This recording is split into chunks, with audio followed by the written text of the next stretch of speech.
안녕하세요. 성적 권리와 재생산 정의를 위한 센터 쉐어에서 활동하고 있는 탈이라고 합니다. 잘 들리실까요? 네. 저의 제목은 저희 쉐어 안에 팀 활동이 몇 가지가 있는데 주로 성교육과 관련된 고민을 하는 팀이 에브리바디 플레저 랩인데요. 네. 영어로 되어 있어요. 한국말로 풀면 이제 모두의 즐거움에 대한 고민을 하는 팀인데요.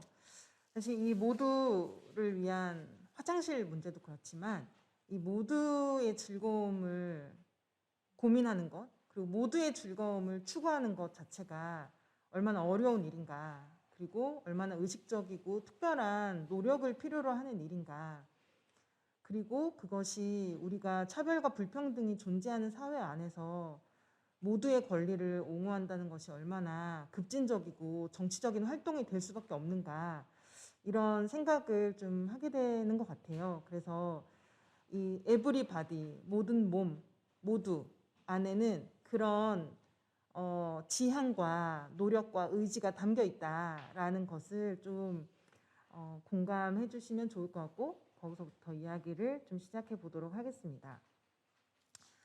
이 마이크를 네. 기다란 거 말고 털 달린 부분이 마이크라고 생각해 주세요. 네. 그렇군요. 네. 이건 안테나죠? 네. 알겠습니다. 이 안테나를 입에 집어 넣으려고 막 그랬죠? 네. 네. 일단은 제가 이제 정치적인 문제, 불평등과 차별의 문제 이런 것들 앞에 좀 키워드로 말했는데요. 우리가 이제 인권이 사실 지금 우리가 함께 살아가고 있는, 함께 살아가기 위해서 국가 단위에서, 그리고 개인 단위에서, 그리고 어떤 이제 글로벌한 단위에서 우리가 최소 혹은 최대치로 합의하고 있는 그런 개념이 인권이라고 할 때, 어떻게 이 성적인 권리나 성적인 즐거움이 그런 우리가 함께 살아가기 위해서 합의하고 있는 그런 인권 안에 포함되고 있는가라는 점에 대해서 사실 앞에서 발표해 주신 내용 안에 이런 내용들이 다 담겨 있지만 한 번 더 정리하고 가는 차원에서 한번 이야기를 해볼게요. 국가로부터 부당하게 침해받지 않아야 됩니다. 우리가 보통 인권이라고 하면 보통 국가 폭력으로부터 피해를 당하거나 전쟁 상황이나 재난 상황 안에서 어떤 삶이 위기에 처할 때를 많이 떠올리게 되는데요. 성적 권리의 문제 또한 국가 권력과의 관계되는 문제라는 것이죠. 이것은 누가 단속을 당하는 문제일 수도 있고 처벌을 당하는 문제일 수도 있고 권리가 보장되지 않는 문제일 수도 있습니다. 그런데 우리는 성적인 문제나 어떤 성적인 차별과 폭력의 문제를 젠더처럼 구조를 싹 빼고 개인 간의 1대1의 관계로 생각하기가 쉬운데요. 많은 경우에는 어떤 것이 바람직하고 어떤 것은 범죄다라고 규정하는 국가라는 틀 안에서 피해자, 가해자의 문제뿐만 아니라 이 국가라는 존재, 행위자가 있다라는 것을 우리가 떠올려 볼 필요가 있어요. 특히 인권 차원에서 이거를 고민할 때 국가의 존재를 잊지 않도록 계속 좀 의식적으로 노력해 보는 것이 우리에게 도움이 되는 측면들이 있을 것 같아서 일단 이제 이걸 좀 진입하기 위한 키워드가 될 것 같고요. 그래서 사생활 권리의 일부라는 것은 보통 이제 전통적으로 국가로부터 좀 자유로운 개인의 공간이 필요하다. 자유로운 생각이나 개인 간에 합의한 어떤 식의 행위를 어떤 경찰이나 검찰 혹은 국가의 시선 없이 그런 것들을 좀 확보할 수 있는 그런 공간이 필요하다. 이렇게 생각을 해볼 수 있을 것 같고요. 그리고 이 성적 권리를 자유롭고 실질적으로 실행하기 위해서는 일단 신체와 표현의 자유가 있어야 합니다. 우리나라에서도 그렇고 다른 나라에서 예시를 보았을 때 성적인 표현물 자체를 금지당하거나 혹은 성적인 표현물 중에서도 동성 간의 어떤 성애나 친밀성, 행위 이런 것들은 금지하겠다라고 이제 국가가 이야기를 하기도 하거든요. 그랬을 때 이 표현의 자유가 침해되고 있다는 것을 우리가 이제 알 수 있어야 되겠죠. 그리고 어떤 사람의 경우에는 자신의 성적인 즐거움을 느낄 수 있도록 자기가 가지고 있는 어떤 신체의 어떤 완전성 혹은 통합성에 대해서 침해받지 않아야 되는데 어떤 특정한 종교나 뭐 장애를 이유로 뭐 불임 시술을 강요받는다던가 혹은 어떤 할례를 강요받는다던가 등등의 여러 가지 구조적인 문제가 연결이 되어 있어요. 그래서 그런 것들을 함께 떠올려 볼 수 있는 것이고, 그리고 결혼 여부나 임신 여부, 파트너 선택의 자유가 보장되어야 합니다. 이것이 이제 타인의 어떤 권리를 침해하지 않는 선에서 보장된다는 것은 너무나 당연한 전제일 것이고요. 이것이 우리가 역사적으로 보았을 때 어떤 백인과 흑인의 결혼을 금지하겠다라던가 아니면 어떤 혼인 상황 안에서는 임신을 하는 것이 법으로 보호받지 못한다라던가 혹은 뭐 동성 간의 관계에서도 이 파트너 선택을 했지만 이것에 대한 사회적인 지지나 지원이 전혀 없다던가라고 했을 때 실질적으로 이 자유가 보장되고 있지 못하다라고 이야기를 할 수 있을 테고요. 그리고 성적 정체성과 성행동 여부와 방식에 대한 그 어떤 강압도 없어야 한다라고 할 때도 이것이 청소년이기 때문에 혹은 장애인이기 때문에 어떤 인종을 가졌기 때문에 혹은 어떤 빈곤하기 때문에 이런 자기의 정체성을 찾아가거나 성행동 여부와 방식에 대한 선택을 할 때 어떤 굉장히 많은 구조적인 제한을 받을 수 있거든요. 이제 이런 문제가 바로 인권의 문제와 연결이 된다라고 볼 수 있을 것 같습니다. 모든 개인이 자신이 만족스럽고 안전하고 즐거운 방식으로 성생활을 추구할 수 있어야 하는데요. 성생활은 모든 개인이 만족스럽고 안전하고 즐거운 방식으로 하지 않으려면 사실 그거 자체가 사실 목표가 되는 부분인 것 같아요. 만족과 안정과 즐거움이 그냥 아주 옵션이거나 아주 주변적인 작용을 하는 것이 아니라 성생활에 있어서는 가장 중요한 목표이자 이것을 추구하는 이유이기도 하기 때문에 이것을 중심으로 놓고 그러면 이것에 도달하기 어려운 조건과 차별과 불평등은 뭐지? 라고 역으로 질문을 바꾸어 보는 것이 저는 지금 성적 권리에 대해서 논의하기 어려운 한국 사회에서 조금 새로운 질문 방식이나 고민을 틔워주는 방식이 아닐까 이런 생각도 해보는데요. 그렇게 되면 이제 금방 확인할 수 있을 거예요. 아, 이것이 목표이긴 한데 이 목표를 이루기 어려운 여러 가지 조건들이 있구나. 내 스스로도 부족한 측면들이 있고 더 알고 싶고 이것을 상대방과 어떻게 해야 되는 건지 연습도 필요하고 어떤 이제 자원도 필요하다는 것을 이제 발견할 수 있을 테고요. 그리고 이런 것은 교육받을 권리 안에 성과 관련된 내용들이 포함되어 있는가, 그리고 이것이 교육이란 형태로 제공될 때 모든 사람에게 정말 이 교육이라는 것이 권리로서 보장되고 있는가라는 것들도 질문할 수 있을 것이고, 정보 접근권도 마찬가지겠죠. 그리고 의료 접근권도 그렇습니다. 사실 지금 이제 유산 유도제가 보험으로 되어 있지 않을 때, 임신 중지와 관련된 정보가 그 어디에도 공식적으로 제공되지 않을 때 이것이 권리화되어 있지 못하다라고 우리가 이제 지적할 수 있는데요. 이것이 바로 만족스럽고 안전하고 즐거운 방식으로 성생활을 추구할 수 있는 권리와 긴밀하게 연결되어 있다라는 것을 이제 계속 떠올릴 수 있는 것이죠. 그래서 이 성적인 권리는 건강할 권리, 노동할 권리, 주거를 가질 권리라는 것들과 연결이 되어 있다라는 것을 확인할 수 있는데요. 이것은 이제 사생활을 보장받을 권리가 내가 안전하고 방음이 되고 뭔가 깨끗하고 물이 나오고 이런 난방이 되는 그런 공간을 가질 수 있느냐 없느냐가 내가 성관계와의 프라이버시의 연결 속에서 이 조건들과 이 주거권이 연결이 되는 것이기 때문인 거죠. 그래서 제가 이제 교육을 하다가 어떤 분이 떠올랐어요. 제가 이 얘기를 하다가 홈리스 여성이 성폭력에 쉽게 노출이 되고 성적인 권리를 되게 얻기 어려운 조건에 있지 않을까요? 라고 이제 질문을 했을 때 제가 보니까 홈리스 여성들이 성관계를 많이 하시던데요? 라고 누가 이제 대답을 하셨어요. 그래서 이제 앞서도 얘기를 해주셨지만 이 성적 권리라는 것은 성행위 여부가 있느냐 없느냐로 얘기가 될 수 없는 것이고, 이 성행위가 까지 갈 때 자기의 어떤 만족감, 선택권, 결정권뿐만 아니라 그 과정 안에서 의사소통이 잘 이루어졌는지, 그리고 그 성관계 이후에 성관계로부터 생겨날 수 있는 여러 가지 리스크나 가능성 혹은 후속의 조치들, 이런 것들이 쭉 열거가 될 텐데, 그런 상황 속에서 자기가 쉽게 대처할 수 있는지, 그것이 자신의 삶을 좀 더 위협하거나 좀 더 힘들게 만들지 않는지, 그렇지 않기 위해서 무엇이 필요한지에 대해서 연속적으로 우리가 이것을 이제 이야기해야 되기 때문에 훨씬 더 이 성적 권리의 문제가 다른 권리들과 어떻게 상호 의존적으로 관계 맺고 있는지를 파악해야 할 필요가 있다라고 말씀을 드리고 싶습니다. 네.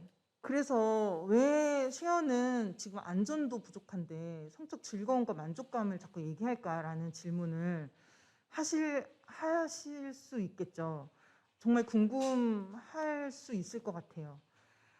그런데 이것에 대해서 논의하지 않으면 이것은 없는 것이 아니라 원래 누리던 X들만 계속 누리는 굉장히 불평등만 영역으로 남겨져 있을 것 같습니다. 저 X 안에 누가 들어갈 수 있을지 굉장히 우리가 많이 떠올려 볼 수 있을 것 같아요.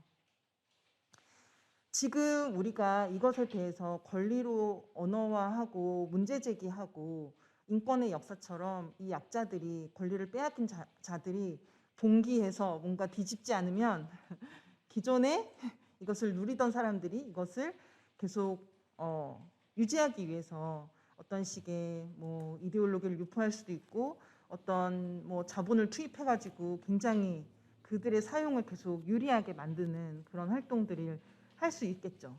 경제적인 영역을 떠올려 보면 금방 이제 우리가 이해할 수 있을 것 같아요.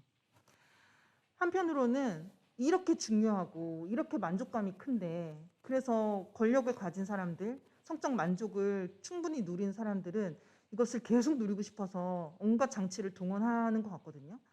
그런데 그런 것에 비해서는 성적 권리가 너무 사소하게 다루어진다는 거죠.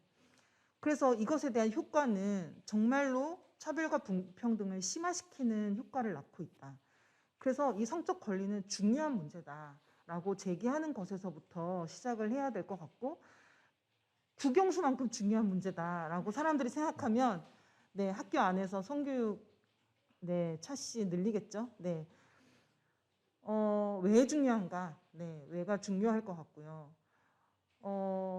이것은 저는 이제 쉐어에서 그런 얘기 많이 하는데, 우리가 인권이라는 것이 계속 뭐 백넷이나 이런 것으로 공격을 받고 불평등이 심화되어 갈 때 이 성적 권리라는 것이 훨씬 더 쉽게 더 공격을 받고 더 말하기 어려워지고, 하지만 지금 불평등한 상황 속에서 약자의 위치에 있는 사람들은 예전에도 그랬지만 앞으로도 이 성적 권리로부터 출발하는 차별과 불평등이 계속 유지되면서 이것이 결국은 그 사람의 어떤 생존이나 노동이나 주거의 문제까지 계속 도미노처럼 어떤 억압을 이렇게 발생시킬 수 있는 그런 여지가 될 수 있다라는 점들도 좀 생각해 볼 수 있을 것 같아요.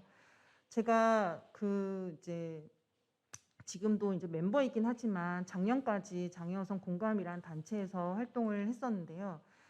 장애를 가진 여성이 성폭력 피해를 받았을 때 이 여성이 그 피해를 법정 안에서 경찰, 검찰 수사 단계에서부터, 그리고 그 재판 과정 안에서 이 피해를 인정받고 피해자로서의 권리를 존중받는 것들도 되게 어렵지만, 이 피해가 사소화되고 이 피해자의 성적 권리가 무시되는 이런 상황 자체가 사실 뒤바뀌지 않는 이상 일상으로 돌아온 피해자가 조금 더 나은 생활을 할 수 있는가, 혹은 더 뭔가 주변 사람들을 힘들게 하고 소송 과정에서 또 많은 어떤 힘겨움을 겪기도 하고, 그것이 어떤 권리의 회복으로 연결되지 않고 뭔가 좀 더 보호나 통제 속에 놓여지게 되는 그런 이제 도미노들을 좀 생각하게 되었거든요.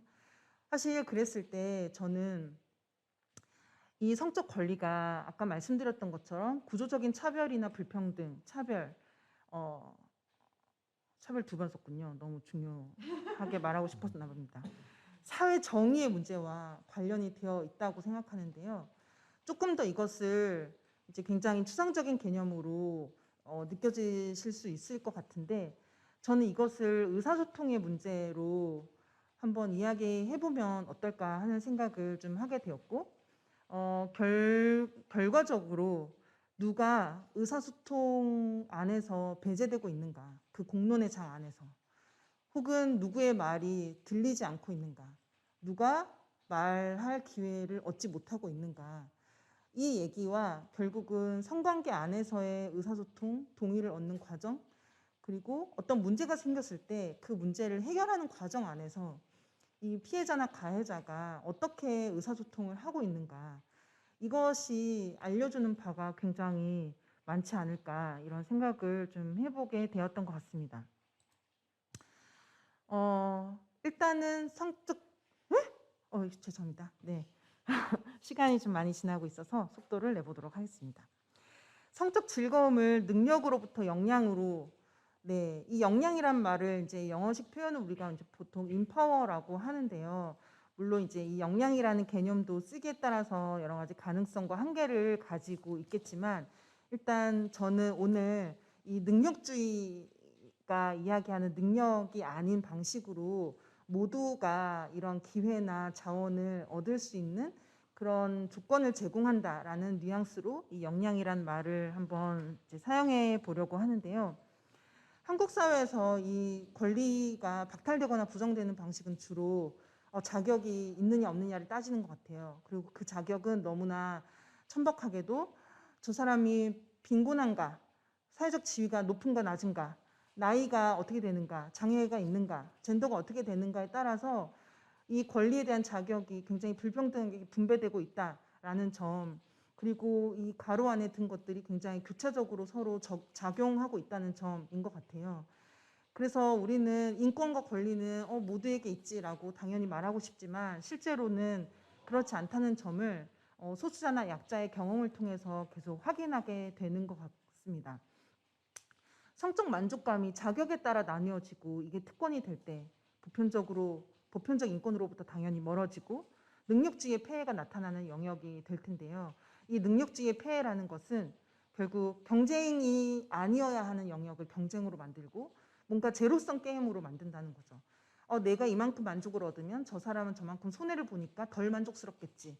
하지만 특히 성적인 만족감이라는 것은 전혀 그렇지 않을 수 있다라고 생각하거든요. 두 사람이 의사소통하고 협상을 하고 제3의 대안을 만들고 결국은 두 사람이 이전보다 더 많은 만족감을 서로 만들어낼 수 있는 영역인데, 이것이 능력으로 치환이 되면 누군가가 이제 파이 싸움처럼 되는 그런 오해가 만들어진다라고 생각을 하고, 우리가 이제 불평등의 조건을 아무리 이야기를 해도 그럼 기회의 불평등만 뭔가 해소하면 모두가 능력만큼 하면 되는 거 아니냐, 성관계 할 수 있는 기회만 제공하면 되는 거 아니냐라고 이야기를 하는 거죠.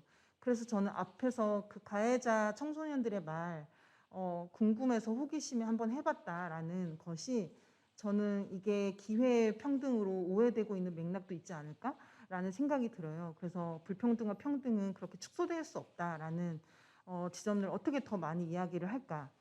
그리고 이 매력 자원을 타고나거나 자본 투자에 뭔가 결정되는 영역으로 쟤는 돈이 있으니까 혹은 타고났으니까 라고 하는 것이 바로 성적 즐거움을 능력주의로 가져가는 그런 폐해들인 것 같아요. 그래서 이런 공론대의 장 안에서 이런 것들을 이제 논의하지 않았기 때문에 더 다른 생각을 가지기 어렵다라고 생각합니다. 그래서 저는 앞에서 이유정 선생님께서 이제 학교 현장 안에서 주로 남자 청소년, 여자 청소년, 그러니까 젠더의 문제로 이것이 구분되어 버리는 현장 안에서 어떻게 새로운 이야기를 할 수 있을까와 관련된 굉장히 와닿는 이야기들을 많이 해주셨는데요. 사실 쉐어 같은 경우에 그런 현장 안에서 완전히 배제됐다고 느끼는 주체들의 이야기를 어떻게 듣기 시작할까라는 것에 좀 더 이제 관심을 가지게 됐던 것 같아요. 그리고 그것이 정말 모두의 즐거움을 만들어 나가는데 어떤 기여를 할 수 있는가.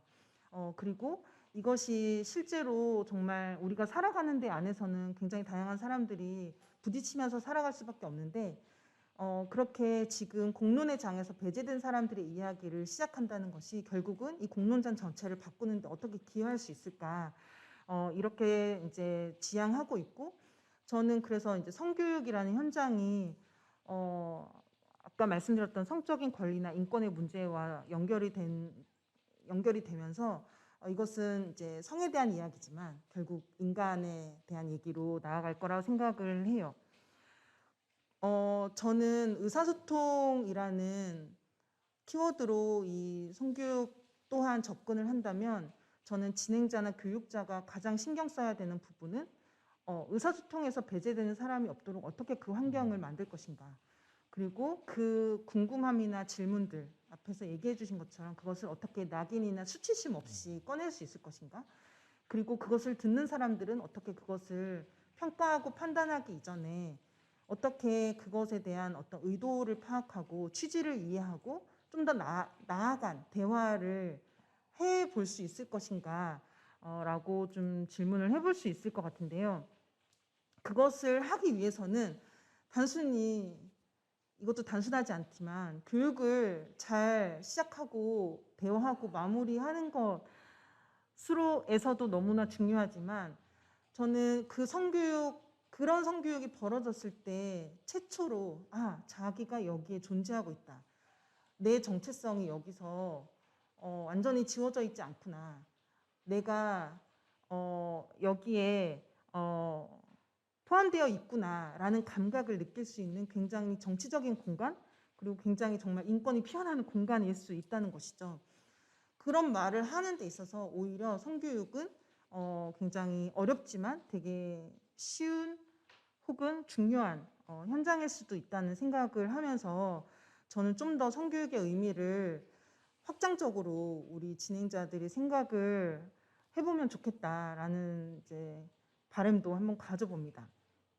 그래서 불법화된 사람들, 국가로부터 이제 불법화된 존재라는 것은 결국 행정적인 이유로 비자를 제대로 주지 않거나 아니면 뭔가 권리가 배제되어 있는 사람들, 예를 들어서 사실 장애인의 탈시설 권리와 성교육의 문제를 이제 연결해 보면 뭔가 이 불법화라는 것은 실제로 어떤 사람이 불법으로 딱 규정되어 있진 않지만 저 사람 장애인인데 지금 이 시간에 여기 돌아다니는 거 뭔지 문제 있을 것 같아.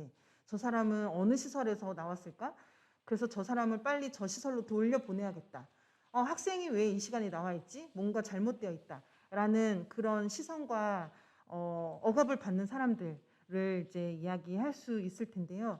사실 그런 시선을 받는 사람들, 나는 여기에 존재하는 것이 뭔가 부적합하고 뭔가 문제가 있고 자유롭지 않다.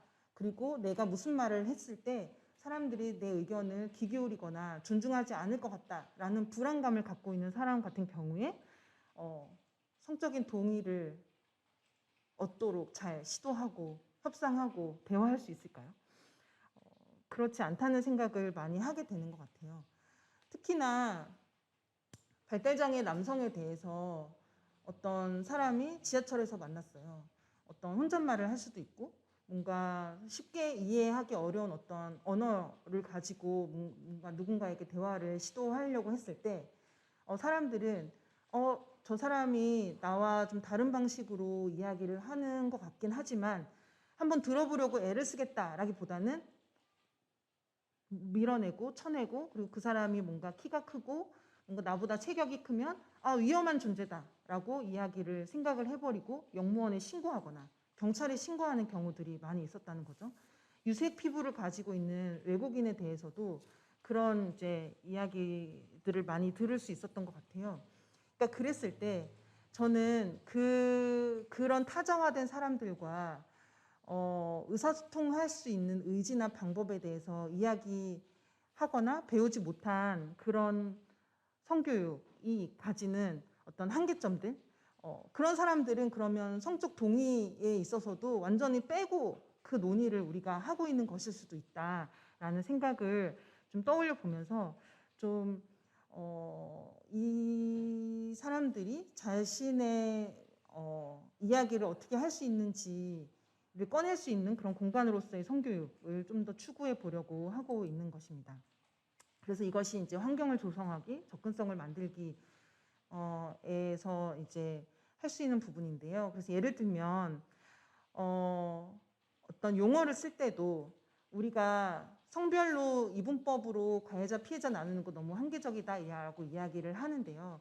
사실 몸에 대한 기관에 대해서도 우리가 다른 용어를 고민해 볼 수도 있고, 섹스라고 할 때 그냥 단순히 질, 음경이 만나는 섹스를 전제로 하고 나머지는 굉장히 독특하거나 특정한 사람들만 하는 섹스로 하는 것이 아니라, 이 섹스 안에는 다양한 신체 부위들이 만날 수 있고 이 신체 부위를 가진 누군가나 다 이것을 할 수 있다라는 전제 속에서 이야기를 시작하는 것이 가지고 있는 굉장히 가능성들이 있을 거라고 생각을 해요. 그리고 파트너가 복수일 수 있다라는 것을 성교육에서 언급하는 것, 그리고 장애인인 혹은 HIV 바이러스 같은 것들도 어떻게 이것을 가지고 살아가는 사람인가, 그리고 가지고 살아가는 사람이라는 전제하에서 이 장애와 HIV는 내가 누군가에게 호감을 느끼고 누군가와 성적인 즐거움을 나누려고 할 때 저 장애를 가진 사람과 나는 어떻게 의사소통을 시작할 것인가, HIV를 가지고 있는 사람들과 나는 어떻게 성적인 만족을 얻기 위해서 무엇을 준비해야 할 것인가 라는 논의의 어떤 상대로 올라올 수 있다는 생각을 할 수 있는 것이죠. 저는 잠깐 이제 앞에서 이야기해 주셨는데, 이 성관계를 하면, 성관계를 아예 안 하면 아무 일이 없겠지만요, 우리가 길거리에 나가는 순간 어떤 식의 위험을 예비하는 것처럼 성관계를 하는 것 자체는 사실 리스크와 함이라고 하는 위험과 손해를 예비하는 행위라고 할 수 있어요. 그랬을 때 위험에 대해서 우리가 예상하고 어떻게 예방할 것인가. 예를 들면 대표적으로 성병과 원치 않은 임신이 리스크일 수 있을 텐데, 그러면 예방 방법을 어떻게 효과적으로 사용 가능한 방식으로, 접근 가능한 방식으로 이야기할 것인가가 예방의 방법이겠죠. 단순히 콘돔이 있습니다라는 것은 이제 예방의 방법이 되긴 어려울 것 같아요. 그런데 그 외에도 예를 들면 불특정 다수화하는 것, 뭐 콘돔 없이 하는 것, 타인의 시선이나 개입으로부터 완전히 차단되지 않은 장소에서 하는 것, 알코올 등 약물이 개입된 채로 하는 것, 감정적으로 분노하거나 우울감이 큰 상황에서 하는 것, 금전이 거래된 상황에서 하는 것, 이 모든 것들을 또 어떤 위험의 순간이라고 예상할 수 있고, 이 목록은 계속 늘려나갈 수도 있겠죠. 근데 문제는 이 우리가 위험이 있다라고 얘기하는 거 안에 욕망이 포함되어 있다는 거예요. 그래서 어떤 사람은 이것이 리스크가 있지만 적극적으로 선택하는 순간들도 있고, 이것을 매번이 아니라 어떤 순간에 선택하는 경우가 있다는 것이죠. 그랬을 때 이것을 예방하는 것만 알려줬을 때는 자기가 어떤 경우에 적극적으로 선택했을 때 혹은 부지불식간에 그런 상황에 처했을 때 그 이후에 어떤 것을 해야 되는지 알 수 없는 상태가 되잖아요. 그래서 그 예방에 실패했을 때 혹은 예방을 하지 않기로 내가 선택했을 때 그 다음에 무슨 일을 해야 되는지, 그리고 내가 피임하지 않았지만 임신이 안 됐을 수도 있고 피임을 안 해서 임신이 됐을 수도 있다라고 했을 때 어떻게 보면 이제 손해가 발생하게 되는 것인데, 그러면 그 손해는 어떻게 우리가 다룰 것이냐에 대한 이야기를 해봐야 될 것 같고요. 저는 결국은 가장 핵심적인 것은 이 리스크를 이야기할 때 어떤 식의 특정한 행위들을 나열하는 것보다는 결국에는 동의나 의사소통의 실패 상황을 가장 리스크가 큰 상황으로 우리가 전제하고, 여기 안에서 사람들의 어떤 이제 선택이나 개입들이 어떻게 가능할까가 중요한 것이 결국은 그 다음을 결정짓는 문제이기 때문에 인 것 같습니다. 리스크는 예방을 할 수 있는데요. 예방을 안 할 수도 있고 예방에 실패할 수도 있죠. 그러면 손해가 발생할 텐데 이 손해는 근절이 아니라 줄이는 것이라고 좀 접근을 해야 될 것 같아요. 왜냐하면 손해를 근절하겠다라고 하면 리스크를 100%다 없애야 되고요. 리스크를 100% 없애려면 금액밖에 안 남는 거거든요. 그래서 이것을 거꾸로 접근을 했을 때 결국은 손해를 어떻게 최대한 줄일 것인가, 그리고 그 과정 안에서 어떻게 그 사람의 권리를 회복하는 방식으로 이 손해를 다룰 것인가가 이 방향이 되어야 할 것 같고요. 우리가 집단적으로 좀 더 해야 되는 것은 차별이 만드는 리스크와 손해를 어떻게 줄일 것인가에 대한 부분을 꼭 말하고 싶습니다. 이 차별받는 사람이 리스크 예방에서도 소외되고요. 손해로부터 회복이 어렵기 때문에 이 차별이 반복적으로 발생하고 낙인을 짊어지는 구조에 있게 되거든요. 그래서 저는 이것을 다루는 것 자체가 결국은 반차별을 어떻게 실행할 것인가와 관련된 굉장히 정치적인 공간이 될 수밖에 없다라는 이야기들을 좀 하게 되는 것 같습니다. 시간이 좀 많이 지나 버렸는데 그 30분이 완료되긴 했는데 앞에 이제 게리님, 나영님이 20분 안에 잘 맞춰주셔가지고 좀 더 듣도록 했으면 좋겠습니다. 네, 조금만 더 말씀드릴게요. 이제 아닙니다. 본론이시죠? 이제 아닙니다. 요번에 이제 쉐어에서 만든 프로그램도 설명해 주셔야 되니까 그 부분 듣고 싶으니까 좀 더 해주시는 걸로 하겠습니다. 네. 프로그램 5가지의 예시를 좀 가지고 왔는데요. 제가 보기에는 이미 많이 변형돼서 저희들도 이제 존재하는 것들을 가져와서 적용해보고 이제 그런 과정이기 때문에 굉장히 낯설거나 그러지는 않을 것 같습니다. 일단 첫 번째로 우리가 오늘 이제 가지고 온 예시들은 이제 저희가 워크북에 있는 자료들도 이제 포함이 좀 되어 있기는 한데요. 주로 이제 청소년 성소수자들과 성교육을 했던 경험, 그리고 그 성교육을 준비하면서 성소수자 활동가들과 쉐어 활동가들이 함께 미리 이제 워크숍을 했던 그런 자료들을 가지고 오늘 주로 이제 예시로 말씀을 드릴 것 같은데요. 일단 첫 번째, 나의 몸에 대해서 듣고 말하기를 했던 이유는 성소수자이기 때문에 자신의 정체성에 대해서 고민을 많이 하게 되지만 지식으로부터 소외되어 있기 때문에 나의 몸을 어떻게 느낄 것인가, 어떻게 나와 의사소통할 것인가와 관련해서는 오히려 더 기회가 적은 존재들일 수 있다라고 생각을 해보았어요.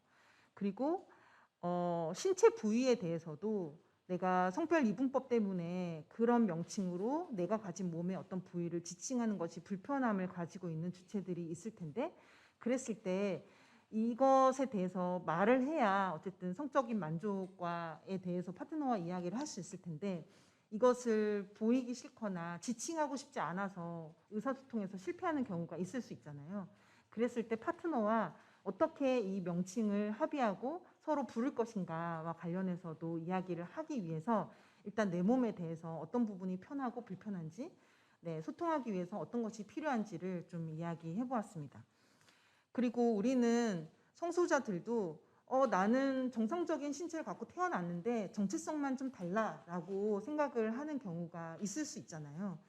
그런데 우리가 이제 인터섹스라고 하는 간성인의 입장에서 섹스의 분화, 이것이 태아기 때 분화되거나 아니면 2차 성징 때 호르몬 작용을 통해서 좀 더 어떤 성적 특징이 생겨나는 과정을 인터섹스 입장에서 이 생물학적인 변화를 고민해 보기 시작하면 사실 젠더만 스펙트럼이 아니라 생물학적인 성 자체가 얼마나 다양성을 갖고 있고 그 경계를 우리가 임의적으로 나누고 있는가, 그것을 그리고 주민등록 번호나 가족관계 등록부 안에서 강제적으로 기입하도록 하고 있는가에 대해서 이해를 할 수 있거든요. 그래서 정상과 비정상의 틀을 넘어서 좀 인간이 가진 기본 조건으로서의 몸을 생각할 수 있는 시간을 만들려고 했었고, 이 이제 밑에 보시면 이런 몸 그리기를 했었는데요. 이게 이제 작아서 잘 안 보이시겠지만 몸을 그리면서 뭔가 신체적인 구분들에 대해서 표시를 하면서도 뭔가 이렇게 복장이나 헤어에 있어서 성별 표현을 하지 않으려는 이제 그런 의도를 좀 보았고, 그려보니까 내가 아는 게 없구나라는 코멘트도 좀 쓰신 청소년 성소수자가 계셨고요. 청소년이 아닐 수도 있어요. 네. 그리고 이 몸을 구성하는 것 안에서는 취향과 관점과 상상되는 보편성, 스테레오타입, 윤곽 형태, 사회적 평가, 이런 많은 것들이 개입되고 있구나라는 메모를 좀 해주신 걸 보면서 이런 고민을 좀 진행하셨구나라고 이제 느낄 수 있었고, 이런 이제 여러 가지 하나로 표현하기 어려워서 굉장히 여러 가지 버전으로 몸을 여러 개를 그렸고, 그리고 젠더 표현은 이제 복장이나 헤어, 머리 스타일로 어떻게 하지만 이 몸 복장 안에는 굉장히 다양한 생식기관이나 성적인 특징을 가질 수 있다. 라는 이제 의도 같은 것들을 좀 느낄 수 있었고, 이런 이야기들을 좀 나누었고요. 그리고 여기 안에 이제 뭐 호르몬의 작용들, 안드로겐, 에스트로겐, 프로게스테론, 젠더 정체성, 피부, 뭐 신체 기관 이런 것들에 대한 메모를 좀 하면서 좀 여러 가지 차원에서 몸에 대해서 좀 생각해보는 시간이었던 것 같습니다. 그리고 아마 논바이너리 분이 이걸 그리셨던 것 같은데요. 젠더가 드러나지 않는 몸, 그리고 자기는 이제 성기가 신체의 일부이긴 하지만 내가 가지고 있는 성기는 나의 젠더를 말해주고 있지 않다라는 메모를 하신 분이 있어요. 그래서 이 형태로 나는 타인과 좀 관계 맺고 싶다라는 의지를 좀 이야기해 주셨던 것 같습니다.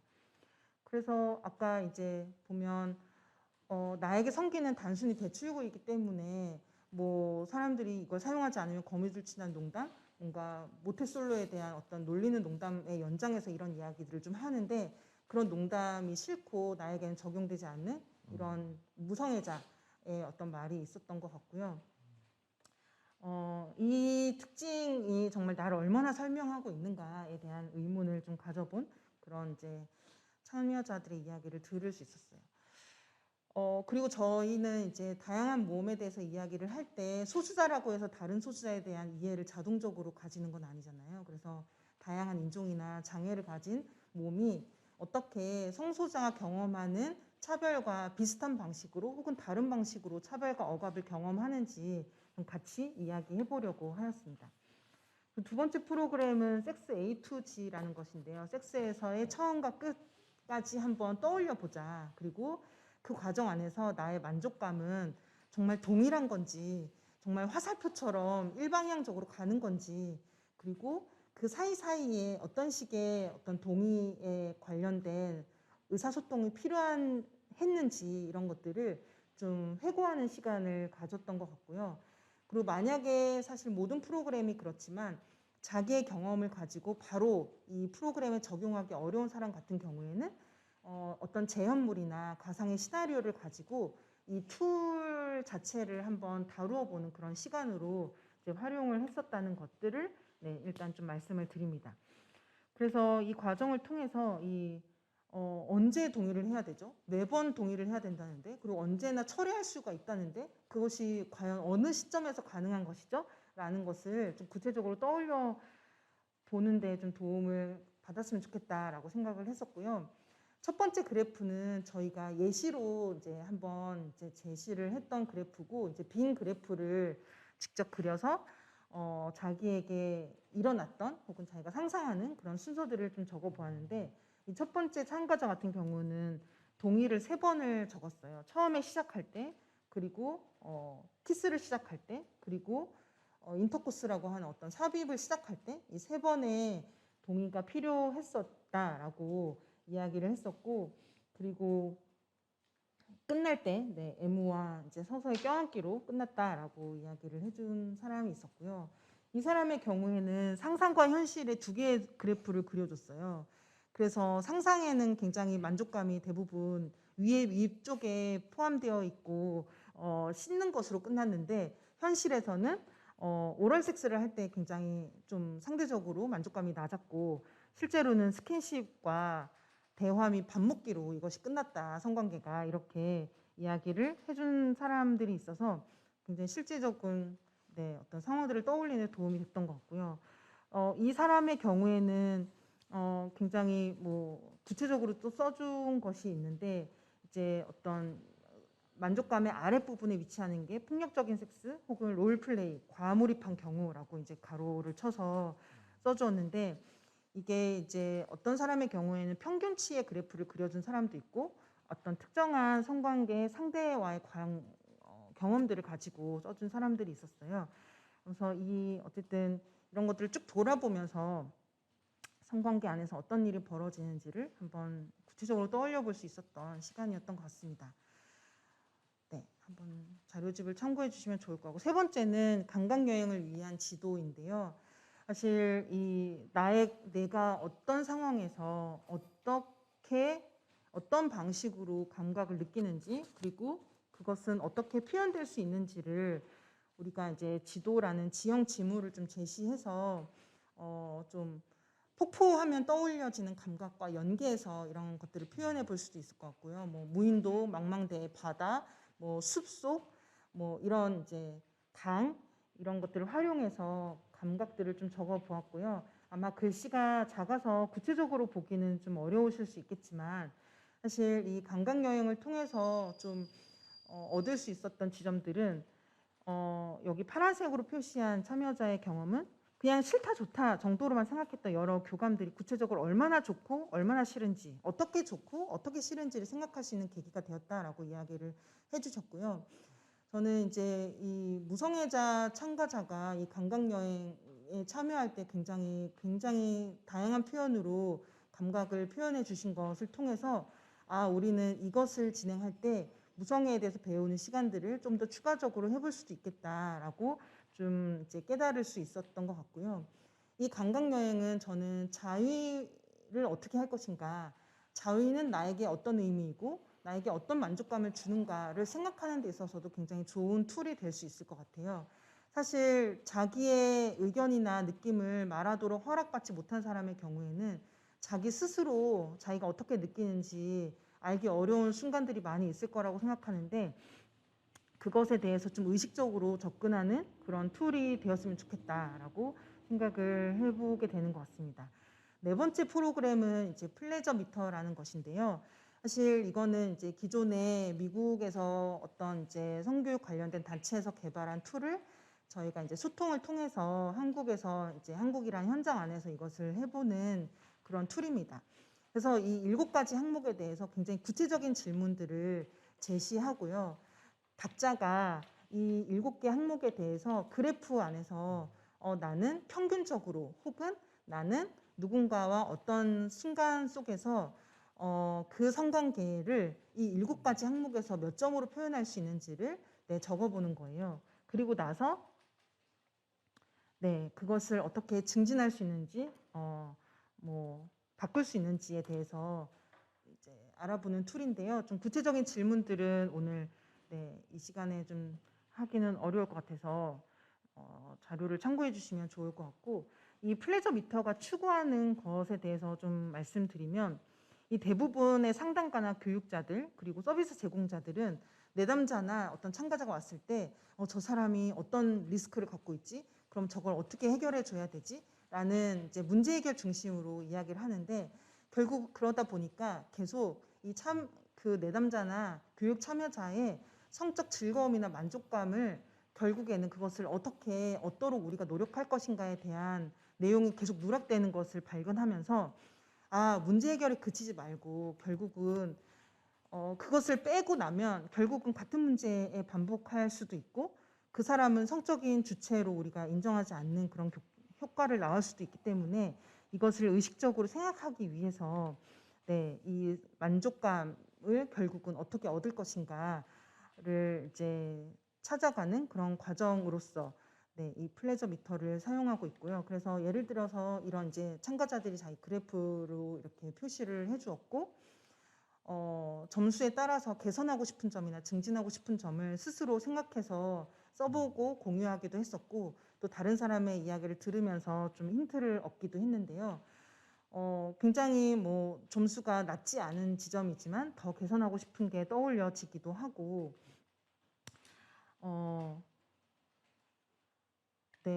뭐 어떤 사람의 경우에는 동의는 8점으로 굉장히 낮지 않고 프라이버시는 너무 잘 지켜졌다. 하지만 자신감이 부족했고 의사소통 협상에 있어서도 뭔가 낮은 점수를 줬고, 그런데 사실 우리가 생각하기에는 동의를 8점이나 했으면 이것은 거의 문제가 없는 섹스일 수 있는데, 이 사람에게는 심신의 만족 즐거움이 3점밖에 안 되는 거예요. 그랬을 때 과연 이 섹스는 이 사람에게 만족스러운 섹스였을까를 네, 종합적으로 좀 질문할 수 있는 툴이었던 것 같습니다. 이 사람이 개선하고 싶은 점에는 누구든 만나기가 어렵다. 네, 좀 당장 해결하기 어려운 그런 지점이긴 하지만 좀 와닿는 얘기이기도 했었습니다. 네, 어떤 사람은 네, 프라이버시는 10점이지만 의사소통 협상이 5점이었다라는 어떤 항목 간의 비교를 통해서 이 사람이 내가 어떤 사람과 어떤 방식으로 관계하고 있는가를 좀 돌아보는 거에도 도움이 됐던 것 같고, 이 사람의 경우에도 프라이버시 10점인데 다른 것은 7점, 8점이고 결국 또 심신의 만족 즐거움이 3점이었어요. 그래서 우리가 너무 프라이버시에 중심으로 우리가 좀 성관계 세팅을 좀 너무 신경 쓰고 있는 거 아닌가? 프라이버시 외에 다른 영역들과 어떻게 좀 상호적으로 증진할 수 있을까? 이런 질문들을 좀 하게 되는 것 같습니다. 마지막 프로그램으로 이제 섹스 빙고라는 것인데요. 이것은 뒤에 저희가 만들고 있는 이 툴 안에서 이 카드 놀이를 할 수 있는 그런 툴을 만들었고, 이 카드를 이용해서 빙고 게임 25개의 칸을 지워 나가면서 이제 할 수 있는 그런 이제 교구를 저희가 만들게 되었는데요. 이 섹스 빙고를 하면서도 우리가 크게 다루고 있는 영역들은 이제 관계에 대한 부분, 성매개 감염에 대한 부분, 그리고 이 감염에 대한 검사를 어떻게 할 것인가, 그리고 이 콘돔과 예방을 어떻게 할 것인가, 이런 크게 4가지를 담고 있어요.